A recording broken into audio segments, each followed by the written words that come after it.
नमस्कार, मैं हुसैन रिजवी। सुशांत केस देश की सबसे बड़ी मिस्ट्री बन गई है।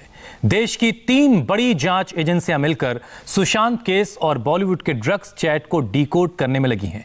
लेकिन इसी बीच दिल्ली पुलिस ने एक ऐसी साजिश को सॉल्व किया है जिसके बारे में भी जानना बहुत जरूरी है। दिल्ली पुलिस ने दंगाइयों पर 17,000 पन्नों की चार्जशीट दायर की है।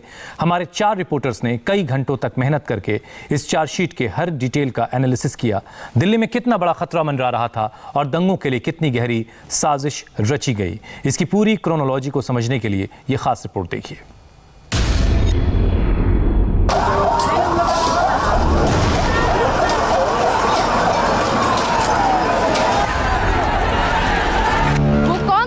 जिसने कहा दिल्ली में आग लगा दो? वो कौन था जो बोला पेट्रोल बम तैयार रखो? वो कौन था जिसने कहा था गन ले लो, खून कर देना? दिल्ली को जलाने वाले 10 गुनहगार आज एक्सपोज होंगे।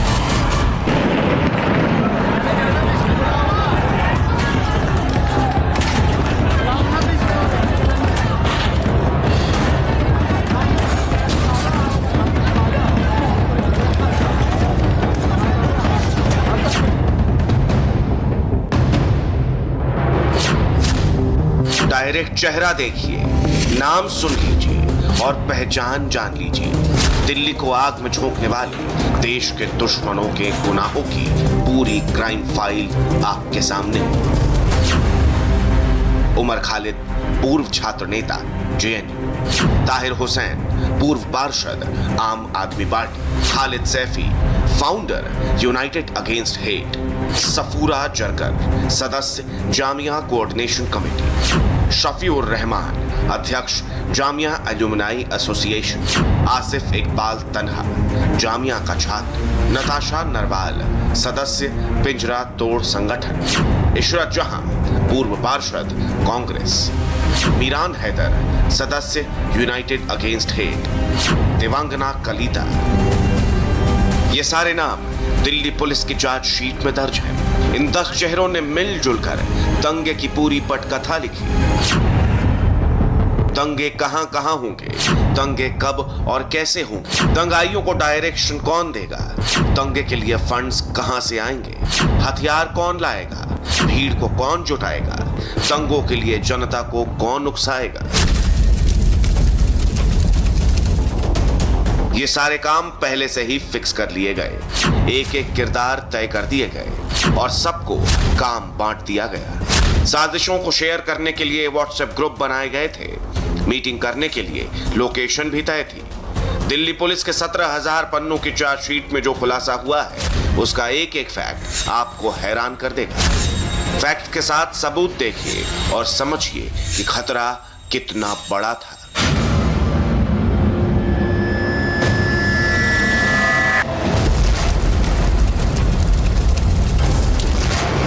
दिल्ली पुलिस की चार्जशीट में सबसे पहला नाम है ताहिर हुसैन का।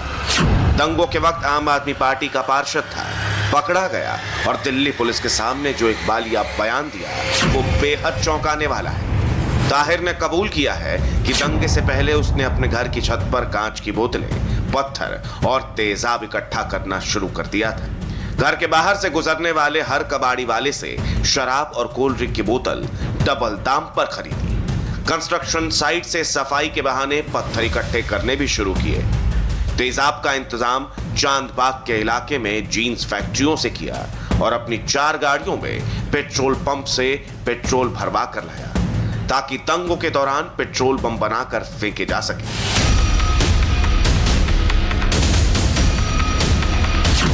यह सारा काम बेहद खर्चीला था, यानी पैसे की जरूरत थी। फंड का इंतजाम ताहिर हुसैन ने अपनी कंपनियों से ही किया। दंगा करवाने के लिए ताहिर ने अपनी कंपनियों Essence Sellcom private limited, Essence global और शो इफेक्ट से करीब 1 करोड़ 25 लाख रुपए की व्यवस्था की। ये ताहिर हुसैन का वही घर है जिसकी छत पर दंगाइयों की फौज चढ़ी थी। पुलिस वालों को निशाना बनाया जा रहा था और बेकसूर जनता पर हमले किए जा रहे थे। तारीख थी 24 फरवरी, वक्त दोपहर करीब 1:30 बजे का था। ताहिर हुसैन ने पुलिस को बताया है कि वो इस दौरान अपने घर के इसी मेन गेट पर मौजूद था। इस दौरान दंगाई पुलिस वालों पर पत्थर और तेजाब की बोतलें फेंक रहे थे। दंगाइयों को यह खास निर्देश था कि वो मुसलमानों को निशाना ना बनाए। सीसीटीवी कैमरों की तार पहले से ही काट दी गई थी ताकि दंगाइयों की फुटेज सामने न आ सके। साजिश का एक बड़ा अड्डा शाहीन बाग का ये PFI दफ्तर भी रहा। ताहिर हुसैन के मुताबिक यूनाइटेड अगेंस्ट हेट का फाउंडर खालिद सैफी उससे मिला और CAA के विरोध में कुछ बड़ा करने का प्लान बना। JNU का पूर्व छात्र उमर खालिद, ताहिर और खालिद सैफी यहीं पर मिले थे और मीटिंग हुई थी। तारीख थी 8 जनवरी। उमर खालिद ने कहा था कि वो दिल्ली में कुछ ऐसा करना चाहता है जिससे सरकार हिल जाए और CAA बिल वापस ले लिया जाए। इसी मीटिंग के बाद दिल्ली में प्रदर्शनों की शुरुआत हो गई थी और दंगों का माहौल बनने लगा था।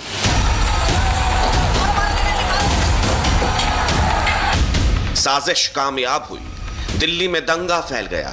24 तारीख को दंगा भड़काने के बाद ताहिर हुसैन गायब हो गया, लेकिन अगले ही दिन अपने घर के आसपास पहुंचकर कुछ लड़कों को इकट्ठा करना शुरू किया।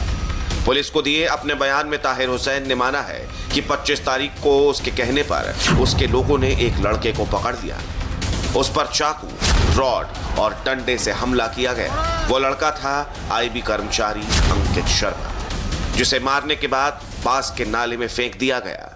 इस हत्या के बाद ताहिर हुसैन फरार हो गया और 4 मार्च को पकड़ा गया।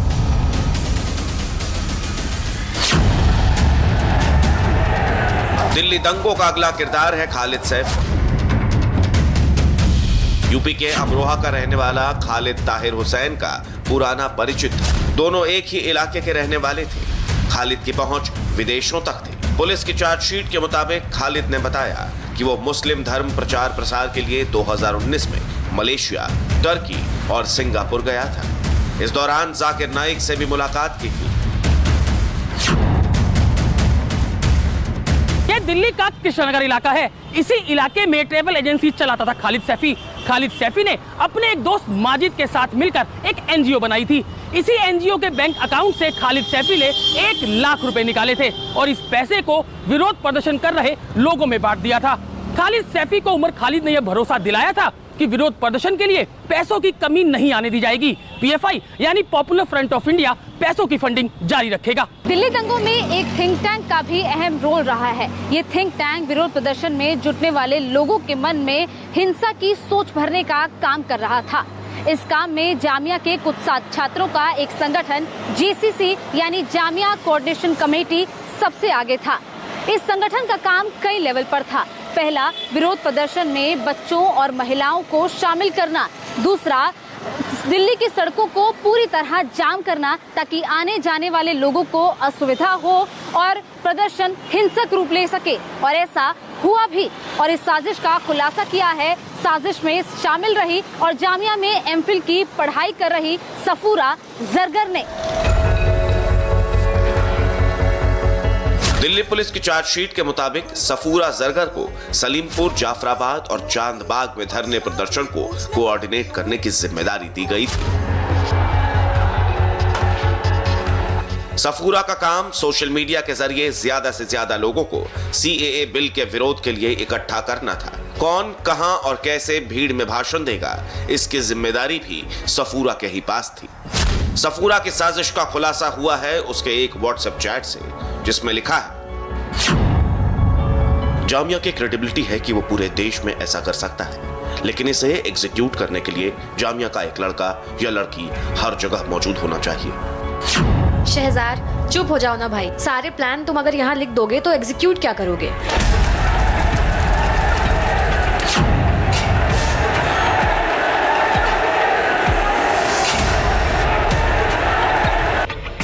दिल्ली पुलिस की चार्जशीट में शामिल सफूरा के बयान के मुताबिक प्लान ये था कि 24 फरवरी को ट्रंप की भारत यात्रा के दौरान पुलिस सिक्योरिटी में बिजी रहेगी। इस दौरान विरोध प्रदर्शन को नेक्स्ट लेवल तक ले जाया जा सकता है, यानी पुलिस की कमी को देखकर पूरी दिल्ली में चक्का जाम किया जाए, जो बाद में हिंसक आंदोलन में बदल जाएगा। दिल्ली में यही हुआ।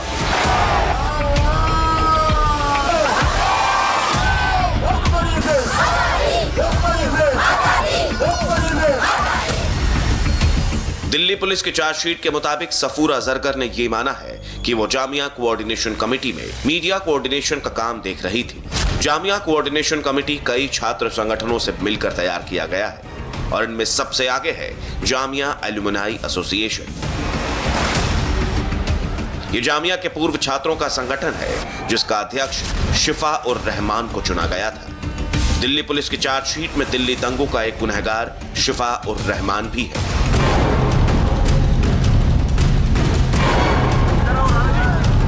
जिसने ये माना कि विरोध प्रदर्शन के लिए रोजाना 5 से 10 हजार रुपए अपनी जेब से खर्च किए थे।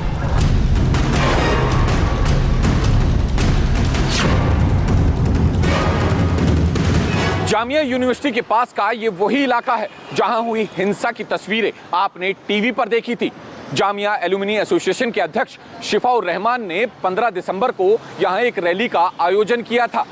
रैली में आया एक हुजूम हिंसा पर उतारू हो गया और न्यू फ्रेंड्स कॉलोनी में कई डीटीसी बसों में आग लगा दी गई। पुलिस की चार्जशीट के मुताबिक शिफा उर रहमान ने यह माना है कि उसने 15 दिसंबर की रैली में भड़काऊ भाषण दिया था और उस भाषण में पूरी दिल्ली में CAA के विरोध में रैलियां निकालने की अपील की गई थी।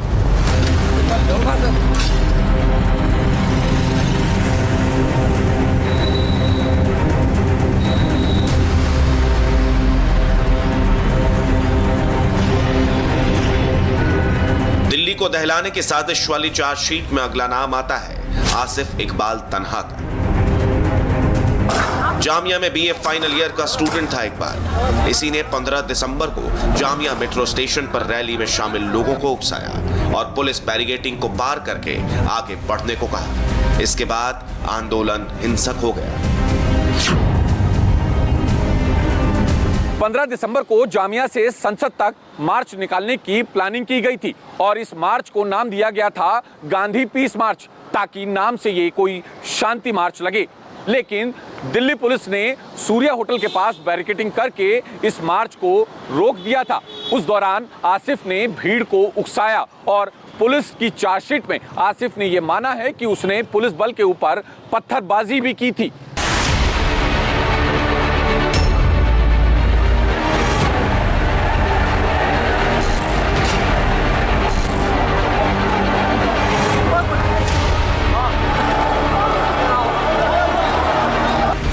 दिल्ली के दंगाइयों में जामिया के अलावा JNU के भी कई छात्र संगठन शामिल थे। इनमें एक नाम है नताशा नरवाल का, जो पिंजरा रोड संगठन की एक्टिव मेंबर है।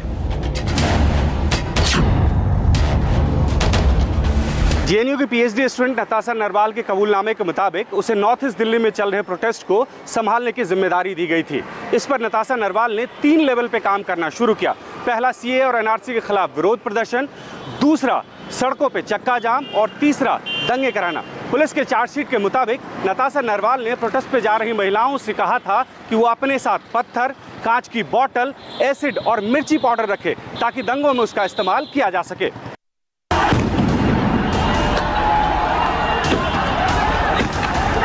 और आप पत्थर मार रही हो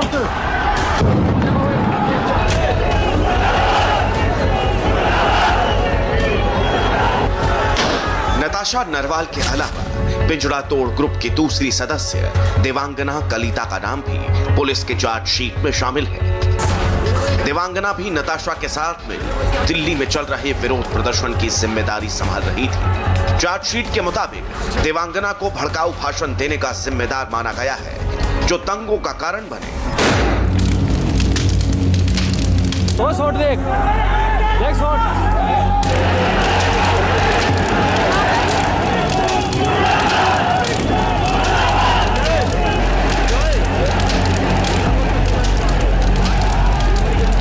दिल्ली को दंगों की आग में झोंकने के लिए दंगाइयों ने मुस्लिम महिलाओं और बच्चों को ढाल बनाया ताकि बड़ी साजिश को छुपाया जा सके। पुलिस चार्जशीट में खोरेजी इलाके के एक मदरसा में प्रोटेस्ट के लिए महिलाओं को तैयार करने की जिम्मेदारी कांग्रेस की पूर्व पार्षद इशरत जहां को दी गई थी। इतना ही नहीं, इशरत ने यह माना कि प्रोटेस्ट के लिए असलाह खरीदने के लिए उसने खालिद सैफी को 25,000 रुपए दिए थे। लेकिन इस सब में एक नाम हर जगह लिया जा रहा था, वो है उमर खालिद। उमर खालिद किसी न किसी तरीके से सबके संपर्क में था।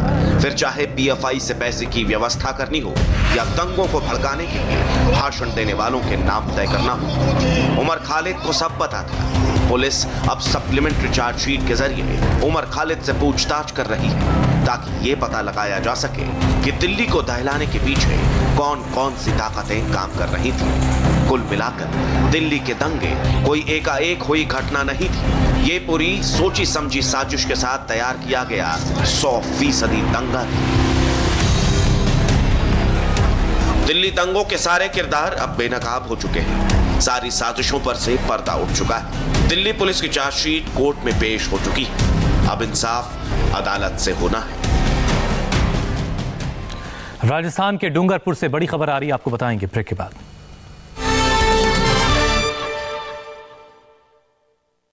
इस